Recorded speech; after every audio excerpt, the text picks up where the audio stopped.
નમસ્કાર મિત્રો સ્વાગત છે તમારું અમારી યુટ્યુબ ચેનલમાં। આજની વિડીયોમાં વાત કરીશું દેશ અને દુનિયાના સુપરફાસ્ટ સમાચારની। સૌપ્રથમ વાત કરીએ તો પત્નીનું ચંપલ તૂટતા વાત પોલીસ સ્ટેશન પહોંચી। બિહારના અરરિયા જિલ્લામાં પત્નીનું ચંપલ તૂટી ગયું, જેથી પત્નીએ પતિ પાસે નવા સેન્ડલની માગણી કરી। પતિએ નવા સેન્ડલ ના અપાવતા મહિલા સસરાનું ઘર છોડીને જતી રહી। બંનેના લગ્નને 20 જ દિવસ થયા હતા। આ પછી મહિલા તેના પરિવારે દહેજ માટે ઉત્પીડિતનો આરોપ લગાવતા એસપીને ફરિયાદ નોંધાવી છે। ફરિયાદમાં સ્લીપરનો ઉલ્લેખ કરાયો હતો। આ મામલો ફેમિલી કાઉન્સેલિંગ સેન્ટરમાં પહોંચ્યો હતો। મિત્રો, અન્ય મહત્વના સમાચારની વાત કરીએ તો ગેરંટી વગર 50,000 રૂપિયા સુધીની લોન કેન્દ્ર સરકાર દ્વારા પીએમ સ્વનિધિ યોજના શરૂ કરવામાં આવી છે।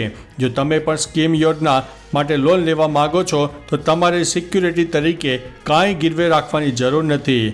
યોજના હેઠળ 1 વર્ષ માટે 50,000 રૂપિયા સુધીની લોન આપવામાં આવશે। પીએમ સ્વનિધિ યોજના હેઠળ લોન લેવા માટે તમારે નજીકની સરકારી બેંકનો સંપર્ક કરવો પડશે, જ્યાં તમને એક ફોર્મ મળશે જે તમારે ભરવું પડશે। જરૂરી દસ્તાવેજો સાથે બેંકમાં જમા કરાવવાનું રહેશે। મિત્રો, અન્ય મહત્વના સમાચારની વાત કરીએ તો મહાદેવનો મુસ્લિમ ભક્ત 45 કિલોમીટર ચાલીને ગંગાજળ ચડાવ્યું છે।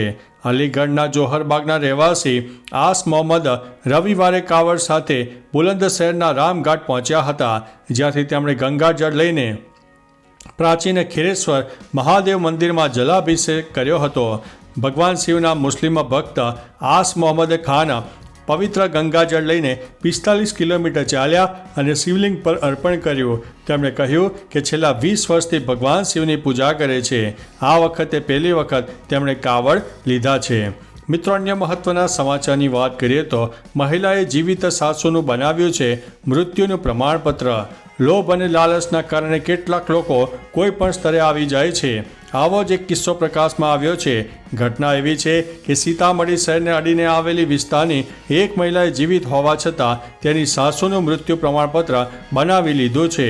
આ બાબતની જાણ થતાં જ મહાનગરપાલિકા કચેરીમાં દોડધામ મચી ગઈ હતી। ગેરકાયદેસર લાભ મેળવવા માટે સાસુનું ડેથ સર્ટિફિકેટ બનાવીને જારી કર્યું હતું। મિત્રો, અન્ય મહત્વના સમાચારની વાત કરીએ તો બનાસકાંઠામાં 33 શિક્ષકો બરતરફ કરવામાં આવ્યા છે। દાંતા તાલુકાની પાંછા પ્રાથમિક શાળાની શિક્ષિકા ભાવનાબેન પટેલ ચાલુ ફરજે વિદેશ ચાલ્યા ગયા હોવાની બાબત સામે આવતા શિક્ષણ વિભાગ સફાળું જાગ્યું છે અને બનાસકાંઠા સહિત સમગ્ર ગુજરાતમાં વિભાગે તપાસ શરૂ કરી છે। જો કે તે અગાઉ પણ બનાસકાંઠા જિલ્લામાં છેલ્લા 4 વર્ષમાં રજા લીધા વગર ગેરહાજર રહેનારા 33 શિક્ષકોને બરતરફ કરી દેવાના આવ્યા હોવાનું જિલ્લા પ્રાથમિક શિક્ષણ અધિકારીએ જણાવ્યું છે। મિત્રો, અન્ય મહત્વના સમાચારની વાત કરીએ તો પીએમ મોદીની એક અપીલથી આ ધંધામાં બમ્પર તેજી આવી છે। પીએમ મોદીએ હર ઘર તિરંગા અભિયાન અંતર્ગત દરેકને ઘરે તિરંગો લગાવવાની અપીલ કરી છે। ત્યારબાદથી ઝંડાના વેચાણમાં બમ્પર તેજી આવી છે। પીએમની અપીલ બાદ ઝંડાની ખરીદીમાં 60થી 70% વધારો થયો છે, જે હજુ વધશે। ઝંડાની સાથે તિરંગાના રંગની વસ્તુઓની ડિમાન્ડ પણ વધી છે। તિરંગાની માંગ વધતા કારીગરો 3 શિફ્ટમાં કામ કરી રહ્યા છે। 2022માં આ અભિયાનથી 500 કરોડના ઝંડાનો વ્યાપાર થયો હતો। મિત્રો, અન્ય મહત્વના સમાચારની વાત કરીએ તો કોલકાતામાં 4 વખત કર્યા લગ્ન, 3 પત્નીઓ છોડીને ભાગી। કોલકાતામાં એક તાલીમાર્થી ડૉક્ટર પર બળાત્કાર અને હત્યા માટે ધરપકડ કરાયેલા મુખ્ય આરોપી સંજય રોયે 4 વખત લગ્ન કર્યા છે અને તેની અગાઉની 3 પત્નીઓ તેના દુષ્કર્મને કારણે તેને છોડીને ભાગી ગઈ છે। ઇન્ડિયા ટુડેના અહેવાલ અનુસાર તેના પાડોશીઓએ દાવો કર્યો છે કે રોયે 4 વખત લગ્ન કર્યા હતા। તેના ખરાબ વર્તનને કારણે 3 પત્ની ભાગી ગયેલી અને 4થી પત્નીનું કેન્સરથી મૃત્યુ થયું છે। મિત્રો, અન્ય મહત્વના સમાચારની વાત કરીએ તો હવે મુસાફરોએ એરપોર્ટ પર વહેલું પહોંચવું પડશે। અમદાવાદના એરપોર્ટ પર મુસાફરોનો ધસારો વધી રહ્યો છે। ડોમેસ્ટિક તથા ઇન્ટરનેશનલ સેક્ટર માટેની ફ્લાઇટ પણ વિવિધ એરલાઇન્સ દ્વારા શરૂ કરાઈ છે। આ સપ્તાહમાં 15 ઓગસ્ટે સ્વતંત્રતા દિવસને કારણે એરપોર્ટ પર સિક્યુરિટી વધારી દેવામાં આવી છે, જ્યારે તહેવારોને કારણે લોંગ વીકેન્ડ હોવાથી મુસાફરોનો ધસારો વધુ રહેશે, જેને કારણે મુસાફરોએ સિક્યુરિટી પર્પઝથી એરપોર્ટ પર વહેલું પહોંચવું પડશે। મિત્રો, અન્ય મહત્વના સમાચારની વાત કરીએ તો કમર શેખ 30મી વખત પીએમ મોદીને રાખડી બાંધશે।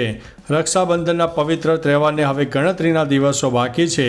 પાકિસ્તાનના વતની અને હાલ અમદાવાદમાં રહેતા કમર શેખ આ વખતે પણ વડાપ્રધાન નરેન્દ્ર મોદીને રાખડી બાંધશે.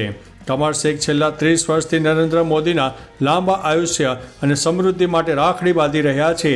દર વર્ષની જેમ આ વર્ષે પણ તેમની ધાર્મિક બહેન પીએમ મોદીને રક્ષાસૂત્ર બાંધશે. તેમણે કહ્યું છે કે તે દિલ્હી જઈ રહી છે. મિત્રો, અન્ય મહત્વના સમાચારની વાત કરીએ તો વધુ એક ભૂતિયા શિક્ષિકાનો પર્દાફાશ. હાલ રાજ્યમાં ભૂતિયા શિક્ષિકા ભાવનાબેન પટેલનો કિસ્સો ચર્ચામાં છે. દરમિયાન ખેડાના ઠાસરાની રણછોડપુરા શાળાની શિક્ષિકા બકીના પટેલ છેલ્લા 10 મહિનાથી વિદેશમાં છે તેવા સમાચાર છે. તેઓ મેડિકલ રજા મૂકીને શાળાએ આવતા જ નથી. તેમની સામે કોઈ કાર્યવાહી થઈ નથી. હવે સવાલ તો એ છે કે ભાવનાબેન પટેલ જેવા કેટલા શિક્ષકો આવો કાંડ કરી રહ્યા છે. તમારા વિસ્તારમાં છે કોઈ આવા ભૂતિયા શિક્ષક? કમેન્ટમાં ચોક્કસથી જણાવજો. મિત્રો, અન્ય મહત્વના સમાચારની વાત કરીએ તો સારથી સર્વર ઠપ થતાં લાયસન્સની કામગીરી અટકી છે. અમદાવાદ સહિત રાજ્યની 38 આરટીઓ કચેરીમાં સવારથી સારથી સર્વરની સમસ્યા જોવા મળી હતી. અરજદારો પણ અરજી કરે તો થઈ શકતી નહોતી. આઈટીઆઈ અને WIAA સંસ્થામાં કાચા લાયસન્સની પરીક્ષા આપવા ગયેલા અરજદારોને બેસી રહેવું પડ્યું હતું. નોકરી ધંધા પર અડધી રજા લઈને આવેલા લોકો પણ પરેશાન થઈને રવાના થઈ ગયા હતા.